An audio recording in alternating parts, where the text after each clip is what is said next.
সবাইকে আন্তরিকভাবে স্বাগত। আমেরিকার গোয়েন্দা প্রধান তুলসী গ্যাবার্ড তিনি ভারত সফরে এসেছিলেন এবং ভারত সফরে এসে তিনি বেশ কিছু ইম্পর্টেন্ট বৈঠক মিটিং করেছেন। কিন্তু তার মধ্যে একটি মিটিং, এটাও কিন্তু খুবই গুরুত্বপূর্ণ, তিনি করেছেন। সেটি হচ্ছে বাংলাদেশের প্রধানমন্ত্রী শেখ হাসিনার সঙ্গে তিনি একটি মিটিং করেছেন। সেই মিটিংয়ে ছিলেন তুলসী গ্যাবার্ড, আমেরিকার গোয়েন্দা প্রধান, ছিলেন ভারতের নিরাপত্তা উপদেষ্টা অজিত দোভাল। সেখানে তুলসী গ্যাবার্ড এবং শেখ হাসিনা মিলে ভারতের নিরাপত্তা উপদেষ্টা অজিত দোভালের উপস্থিতিতে শেখ হাসিনাকে ফেরানোর যে প্ল্যান পরিকল্পনা মোটামুটি একটা কিন্তু হয়ে গিয়েছে। এর ফাইনাল যেটা হবে সেটা কিন্তু ডোনাল্ড ট্রাম্প কিছুদিন পরে ভারতে আসছেন, তারপরে কিন্তু একবারে ফাইনাল হয়ে যাবে। ধরে নিতে পারেন শেখ হাসিনা বাংলাদেশে ফিরবেন। ফেরার আগে যে ট্রেলার সেটা কিন্তু তুলসী গ্যাবার্ড এবং শেখ হাসিনা এবং অজিত দোভাল মিলে হয়ে গিয়েছে। তুলসী গ্যাবার্ড শেখ হাসিনাকে কথা দিয়েছেন যে অ্যাজ এ প্রাইম মিনিস্টার অর্থাৎ প্রধানমন্ত্রী হিসেবেই তিনি বাংলাদেশে ফিরবেন। তার জন্য যা যা করার সেটা আমেরিকার পক্ষ থেকে করা হবে এবং এমনকি ভারতও সেই চেষ্টাই করবে যে তুলসী গ্যাবার্ড যে কথাটি দিয়েছেন শেখ হাসিনাকে যে অ্যাজ এ প্রাইম মিনিস্টার অর্থাৎ প্রধানমন্ত্রী হিসেবেই শেখ হাসিনা বাংলাদেশে ফিরবেন। আপনারা জানেন হয়তো যে কিছুদিন পরেই ডোনাল্ড ট্রাম্প আসছে ভারতে। এই যে মোটামুটি একটা ট্রেলার যেটা হয়ে গেল, plan, game plan, blueprint, Tulsi Gabbard, Sheikh Hasina এবং অজিত দোভালের মিলিত একবারে পরিকল্পনায়, এটারই কিন্তু বড়সড়ভাবে রূপ পাবে যখন ডোনাল্ড ট্রাম্প আসবেন ভারতে। তার উপস্থিতিতে যখন তিনি নরেন্দ্র মোদীর সঙ্গে বৈঠক করবেন এবং সেই সময় কিন্তু একেবারে ফাইনাল সিদ্ধান্ত হয়ে যাবে যে শেখ হাসিনাকে কী প্রক্রিয়ায় কীভাবে ফেরানো হবে এবং বাংলাদেশে শেখ হাসিনার যে রাজকীয় প্রত্যাবর্তন ঘটবে প্রধানমন্ত্রী হিসাবে সেটা মোটামুটি নিশ্চিত। কিন্তু সেটা ফাইনাল হয়ে যাবে যখন ডোনাল্ড ট্রাম্প আসবেন ভারতে। ডোনাল্ড ট্রাম্প এবং মোদিজি মিলে তখন কিন্তু একেবারে ফাইনাল ব্লু প্রিন্টই হয়ে যাবে। কিন্তু যদি বলেন তাহলে তুলসী গ্যাবার্ড, শেখ হাসিনা, অজিত দোভাল, এটা সেই ব্লু প্রিন্টেরই ধরুন একটা ট্রেলার, আর ফাইনালটি হবে নরেন্দ্র মোদীজি এবং ডোনাল্ড ট্রাম্পের সঙ্গে মিলিতভাবে।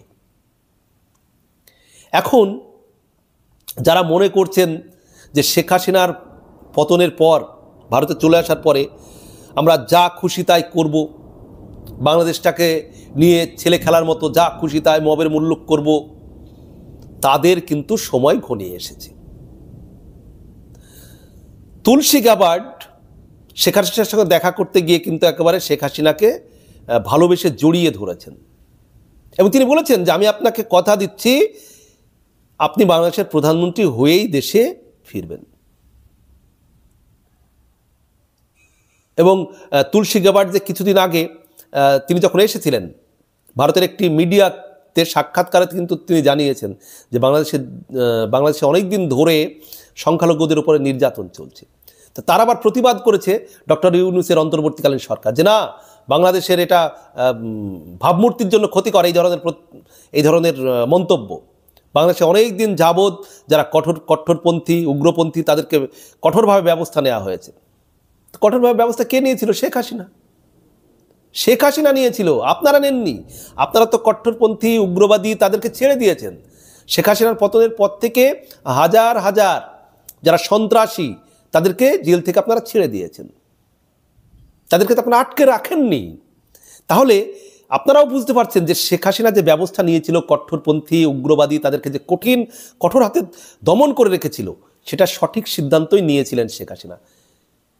আর আজকে তুলসী গ্যাবার্ড আমেরিকার নিরাপত্তা উপদেষ্টা তিনি যখন বলছেন যে বাংলাদেশে খ্রিস্টান, বৌদ্ধ, হিন্দু তাদের উপর দীর্ঘদিন ধরে অত্যাচার চলছে, আর আপনাদের গায়ে বেঁধে গিয়েছে, বলছে না আমরা দীর্ঘদিন ধরে ব্যবস্থা নিয়েছি। তো ব্যবস্থা নিয়েছি তো 5ই আগস্টের আগে শেখ হাসিনা নিয়েছিলেন, কিন্তু আপনার আসার পর থেকে এই 7.5 মাসে কি কোনো ব্যবস্থা নিয়েছেন?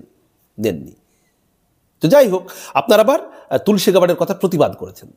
তো এখন তুলসী গাবার্ড এবং হাসিনা যেটা তাদের মধ্যে আন্তরিকতার সঙ্গে কথা হয়েছে, তুলসী গাবার্ড শেখ হাসিনাকে জড়িয়ে ধরেছেন, কথা দিয়েছেন যে তিনি প্রধানমন্ত্রী রূপেই ফিরবেন, তার ব্যবস্থা তিনি করবেন। তো ভারত এবং আমেরিকা মিলে এবার কিন্তু শেখ হাসিনাকে বাংলাদেশে ফেরানোর প্ল্যান ব্লুপ্রিন্ট ধরুন হয়ে গিয়েছে, কিন্তু সেটা ফাইনাল হবে, আবারও বলছি, যখন ডোনাল্ড ট্রাম্প আসবেন সেই সময় মোদিজির সঙ্গে কথা হবে, সেই সময় কিন্তু ফাইনাল হবে। আর এই যে এখন যেসব জঙ্গি সন্ত্রাসী যারা আর কি যা খুশি তাই করছেন, ছাত্রদের নাম দিয়ে, তারপরে বিভিন্ন যে ধর্মীয় উন্মাদনা সৃষ্টি করছেন বাংলাদেশ জুড়ে, মহিলারা কি পরবে না পরবে, বা মহিলারা কোথায় যেতে পারবে না পারবে, কি করতে হবে না হবে, রোজার সময় দোকানে কেউ যদি খাচ্ছে তাকে যেভাবে করছেন আপনারা, কান ধরে উঠবাস করিয়ে নিচ্ছেন। এই যে মানুষের স্বাধীনতা বলে কিছু রাখতে চাইছেন না, একটা আফগানিস্তানের ভাবনায় নিয়ে যেতে চাইছেন, একটা উগ্রবাদী জঙ্গি দেশ হিসাবে বাংলাদেশকে আপনারা এগিয়ে নিয়ে যেতে চাইছেন। এটার কি সমর্থক আছে বাংলাদেশে? 90% মানুষ এই যে উগ্রপন্থী, এই যে জামাতি ভাবধারা, এটাকে সমর্থন করে না। 90% লোক করে না। 90% লোক কিন্তু বাংলাদেশের মুক্তিযুদ্ধের চেতনায় বিশ্বাসী, তারা গণতান্ত্রিক আদর্শে বিশ্বাসী, তারা ভারতকে বন্ধু মনে করে,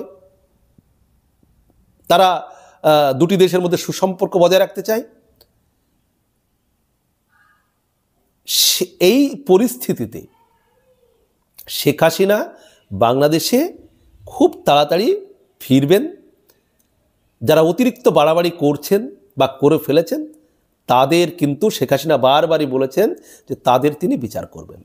তাই এই যে ছাত্ররা, যারা ছাত্র নাম দিয়ে যা খুশি তাই করে বেড়াচ্ছেন, বাংলাদেশ জুড়ে সন্ত্রাস চালিয়ে বেড়াচ্ছেন, চাঁদাবাজি চালিয়ে বেড়াচ্ছেন, আর যারা জামাত ইসলামী, আপনারা তো একবারে এই সরকারের পেছন থেকে একেবারে যা করে বেড়াচ্ছেন, এই সরকার তো আপনাদেরই সমর্থনে রয়েছে। মানে যে বাংলাদেশে যে ছাত্ররা যে দলটি তৈরি করেছে, জাতীয় নাগরিক পার্টি, আপনাদের আর এই জামাতে ইসলামীর সমর্থনে এই সরকার।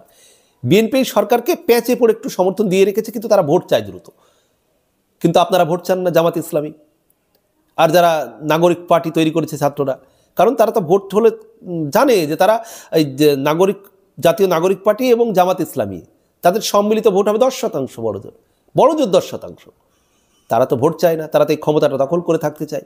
সারা দেশ জুড়ে এখন ধর্মান্ধতা একেবারে কোন পর্যায়ে গিয়েছে মানে বলার মতো জায়গায় নেই, ধর্মীয় যে উন্মাদনা। আর বাংলাদেশটা এখন স্বাধীন কাদের জন্য? যারা চাঁদাবাজি করছে, যারা সন্ত্রাসী কার্যকলাপ করছে, যারা মস্তান সন্ত্রাসী এবং যারা ধর্মীয় উগ্রপন্থায় বিশ্বাসী, তাদের জন্য আজকে বাংলাদেশটা স্বাধীন। এই বাংলাদেশের যারা মুক্তিযুদ্ধের চেতনার মানুষ তাদের জন্য নয়। এই বাংলাদেশ যারা 1971-এর চেতনায় বিশ্বাসী তাদের জন্য নয়। এবং শেখ হাসিনা বাংলাদেশে ফিরে গিয়ে সেই মুক্তিযুদ্ধের যে বাংলাদেশ, 1971-এর চেতনার যে বাংলাদেশ, সেই বাংলাদেশ কিন্তু আবার তিনি স্থাপন করবেন। সম্মানিত দর্শক, এ বিষয়ে আপনাদের কি মন্তব্য রয়েছে অবশ্যই জানাবেন। আর আমার মুকুল স্যার ইউটিউব চ্যানেলটি প্লিজ সাবস্ক্রাইব করবেন। সবার জন্য শুভকামনা।